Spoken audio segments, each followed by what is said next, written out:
10 phrase.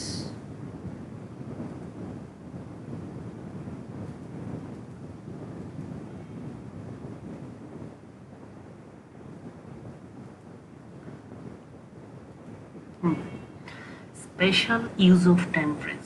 এখানে তোমাদেরকে 10টা ফ্রেজ দেওয়া থাকবে। এই 10টা ফ্রেজ অনুযায়ী তোমাদের টেবিলে বক্সের মধ্যে 10টা ফ্রেজ দেওয়া থাকবে, আর নিচে তোমাদের ফ্রেজগুলো বসানোর জন্য শূন্যস্থান আকারে গ্যাপ ফিলিং দেওয়া থাকবে। তো তোমাকে অন্যান্য সময় আরও অনেকগুলো ছিল, তো 10-এর বেশি অনেক ছিল, কিন্তু তোমাদের বেলায় 10টা ফ্রেজ নির্দিষ্ট করে দিছি। এই 10টা ফ্রেজ থেকেই তোমাকে কী করতে হবে, পরীক্ষায় আসবে। তো আমরা বাকিগুলো আরও অনেক ফ্রেজ আছে, ওগুলো আমাদের শেখার দরকার নেই, জাস্ট 10টা ফ্রেজ শিখলেই হয়ে যাবে। 1 নাম্বার ফ্রেজ যেটা, সেটা হচ্ছে ওয়াজ বর্ন। আমরা জানি, সবাই জানি যে ওয়াজ বর্ন শব্দের অর্থ হচ্ছে জন্মগ্রহণ করা। তাহলে এই জন্মগ্রহণ করা নিয়ে যেই বাক্যটা থাকবে, সেই বাক্যটার মধ্যে আমাদেরকে ওয়াজ বর্ন বসায় দিতে হবে। শুধু ওখানে আমাদের নির্দিষ্ট সময়, নির্দিষ্ট সাল, নির্দিষ্ট স্থান এর কথা উল্লেখ থাকলে, যে একজন ব্যক্তি অমুক সময়ে জন্মগ্রহণ করে, তাহলে ওই জন্মগ্রহণ করে, দেখছো সময়ের ক্ষেত্রেও কিন্তু জন্মগ্রহণ করাটা বসানো যায়। স্থানের ক্ষেত্রে অমুক জায়গায় জন্মগ্রহণ করে, তার মানে কি স্থানের ক্ষেত্রেও আমরা জন্মগ্রহণ করা শব্দটা অর্থাৎ ওয়াজ বর্ন বসাতে পারবো। এবার যদি কোনো একটা সাল দেওয়া থাকবে, ওই সালের ক্ষেত্রেও ওই সময় ওই সালে সেই লোকটা জন্মগ্রহণ করে, মানে সালের ক্ষেত্রে আমরা ওয়াজ বর্ন ব্যবহার করতে পারবো, বুঝছো। এবার হচ্ছে লেট অ্যালোন। 2 নম্বরে হচ্ছে লেট অ্যালোন। লেট অ্যালোন এর বাংলা অর্থ হচ্ছে তো দূরের কথা বা না বললেই নয়। এটি মূলত এটা তুলনা প্রকাশ করতে ব্যবহার করা হয়। তুলনামূলক কম বা বেশি বস্তুর মাঝে ব্যবহৃত হয় এটা। যেমন নাকি উদাহরণ হিসাবে, he can not tell my name, সে আমার নামেই বলতে পারে না, লেট অ্যালোন মাই অ্যাড্রেস, মানে অ্যাড্রেস তো দূরের কথা, অর্থাৎ ব্যক্তি সে আমার নামেই বলতে পারে না, অ্যাড্রেস তো দূরের কথা। এখানে দেখো তো, এই যে লেট অ্যালোন দ্বারা অর্থটা আসছে দূরের কথা, অর্থাৎ তুলনা বুঝাইছে, দুইটা জিনিসের মধ্যে তুলনা করে বলছে যে সে আমার নামই বলতে পারে না, অ্যাড্রেস তো দূরের কথা বলতে পারার বিষয়টা, বুঝছো। এরপর 3 নম্বরে হচ্ছে হোয়াটস it like. What's it like, কোনো কিছু করার অনুভূতি কেমন হয়। আর এই ফ্রেজের পরে যে এই ফ্রেজটা যে বাক্যের মধ্যে বসবে, ওই বাক্যের শেষে মানে শূন্যস্থানের পরেই ভার্বের সাথে আইএনজি বসে, অর্থাৎ জিরান্ড হয়, বুঝছো।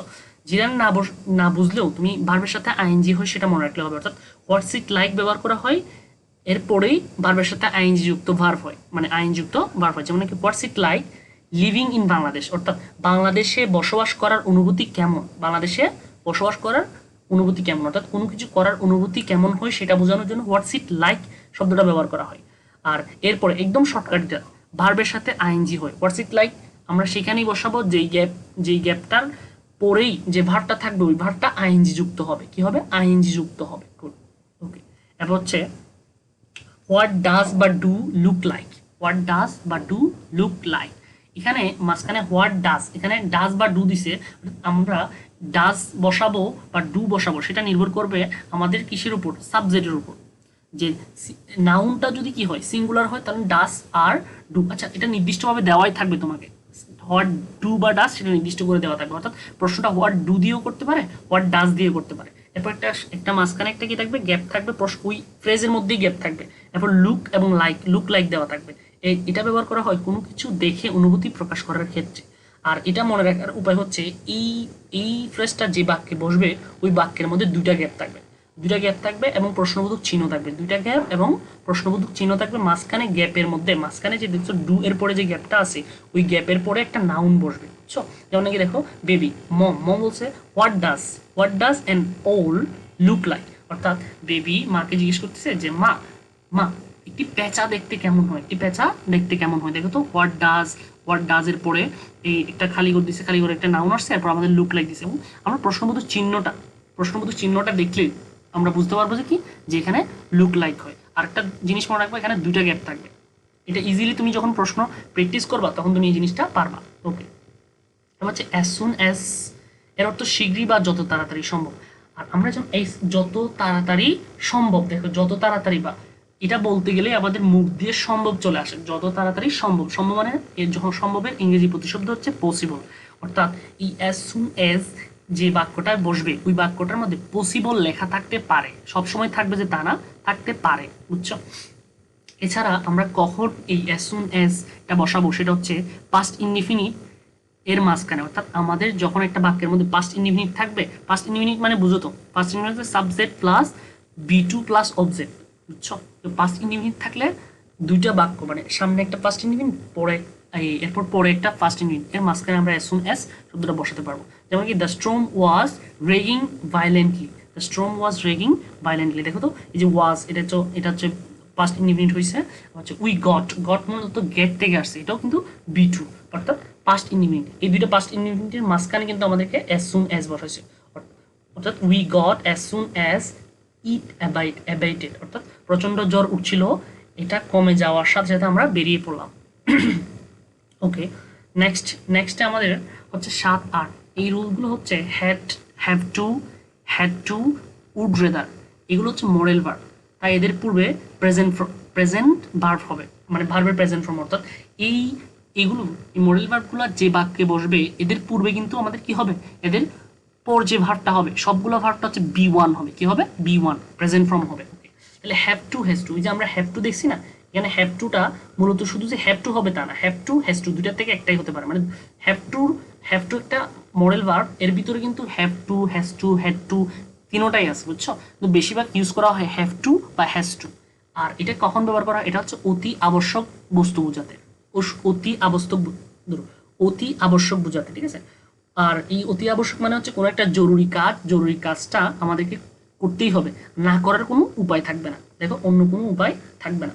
যেমন নাকি বলছে my college is far away from our house, অর্থাৎ আমার কলেজ আমাদের বাড়ি থেকে কি দূরে, ঠিক আছে? আই হ্যাভ টু ওয়াক, আমাকে হেঁটে যেতে হয়, a long away to go to my college, মানে আমাকে কলেজে অনেকটা পথ হেঁটে যেতে হয়। আচ্ছা, তুমি তো কলেজে না গিয়ে তো পারবে না, এই জন্য দেখো হ্যাভ টু ইউজ করা হচ্ছে। এবং হ্যাভ টুর পরে যে ভার্বটা আছে দেখছো, এটা হচ্ছে বি ওয়ান আসছে, মানে ভার্বের প্রেজেন্ট ফর্ম আসছে। এই জিনিসটা দেখে আমরা কি পারবো, হ্যাভ টু ইউজ করতে পারবো।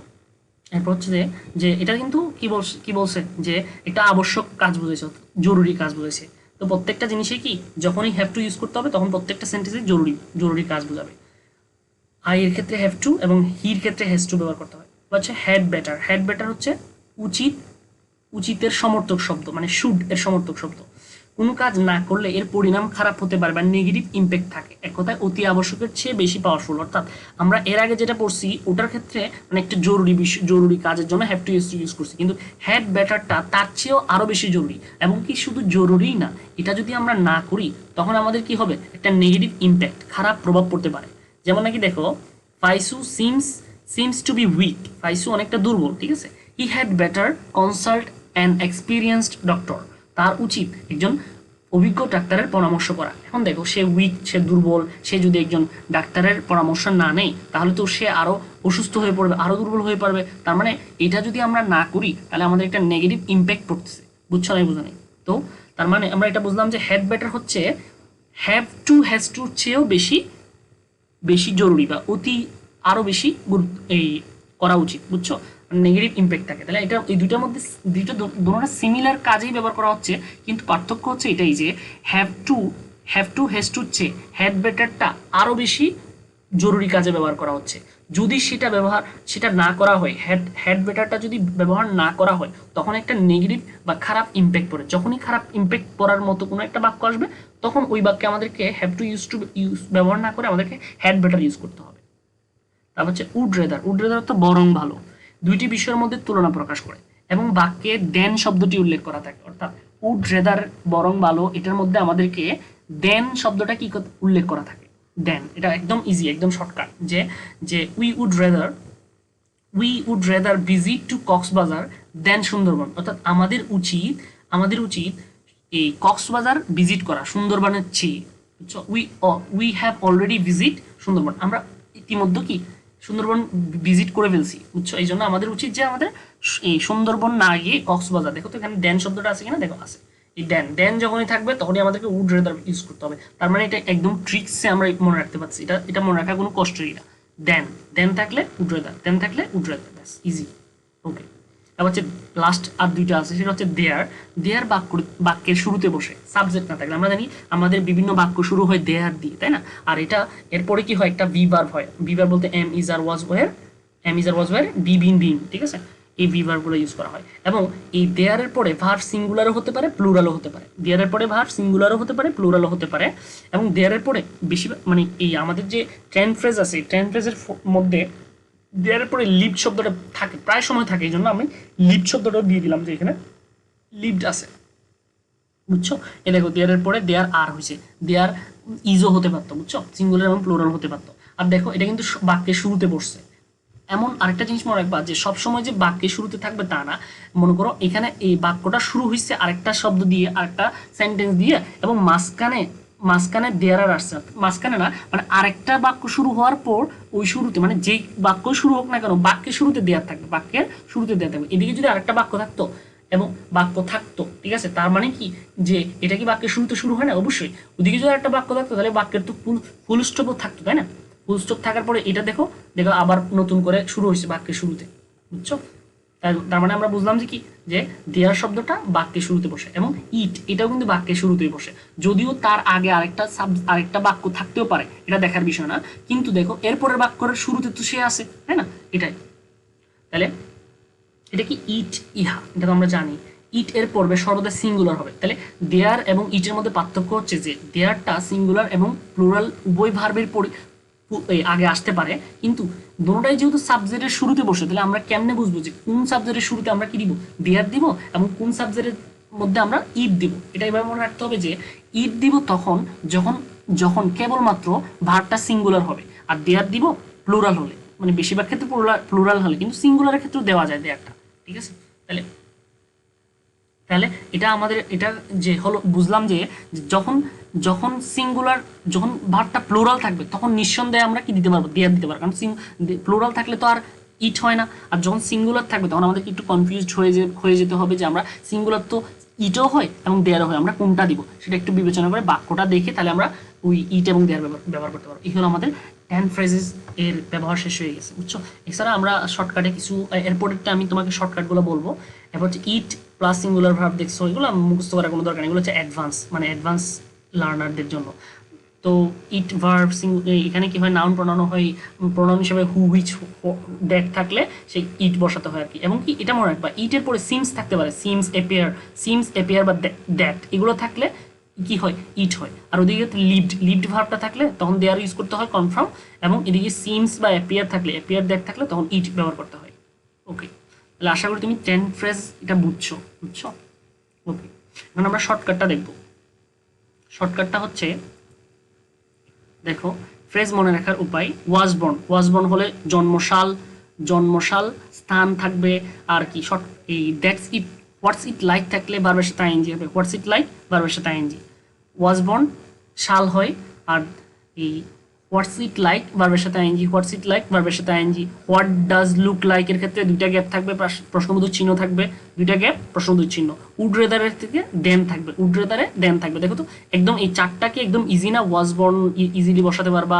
আবার হোয়াটস ইট লাইক ভার্বের সাথে আইএনজি হয়, হোয়াট ডাজ লুক লাইক এর ক্ষেত্রে দুইটা গ্যাপ এবং কি প্রশ্নবোধক চিহ্ন। দেখবা ওই দুইটা গ্যাপ এবং প্রশ্নবোধক চিহ্ন এইটা ওই 10 ফ্রেজের মধ্যে যে শূন্যস্থানগুলো আছে অন্য কোনো শূন্যস্থানে দুইটা গ্যাপ থাকবে না, শুধুমাত্র এটাতেই থাকবে, বুঝছো? তাহলে ইজিলি আমরা এটা বসাতে পারবো। আর উড রেদার তুমি দেন খুঁজে বের করেই মানে গ্রামারের কোনো জিনিস না জেনেই আমরা এই চারটা ব্যবহার ইজিলি করতে পারতেছি। দেখছো গ্রামারের গ না জেনেও আমরা কি করতে পারতেছি, এই চারটা জিনিস ব্যবহার করতে পারছি। এরপরে আমাদের যে তুলনা, এটা কিন্তু আমাদের তুলনা প্রকাশের ক্ষেত্রে লেট এলোনের ক্ষেত্রে আমাদেরকে সেন্টেন্সের অর্থটা বুঝতে হবে।